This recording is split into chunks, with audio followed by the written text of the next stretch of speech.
السلام علیکم، ایک اور نئی ویڈیو کے ساتھ میں ہوں یوسف نسیم child advocate.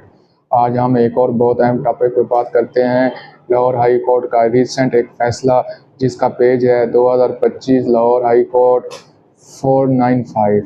Lahore high court نے اپنے فیصلے میں کہا کہ ریپ یا شادی کے بغیر پیدا ہونے والے بچوں کی دیکھ بھال یا ان کا خرچہ ان کے بائیولوجیکل والد کی ذمہ داری ہے۔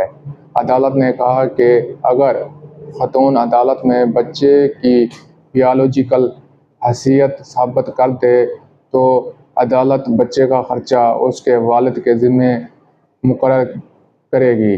لاہور ہائی کورٹ نے اپنے فیصلے میں مزید واضح کیا کہ انصاف اور برابری کا تقاضا ہے کہ اگر بچی کا بائیولوجیکل والد ثابت ہو جائے تو اس کے خرچے کا پابند ہے۔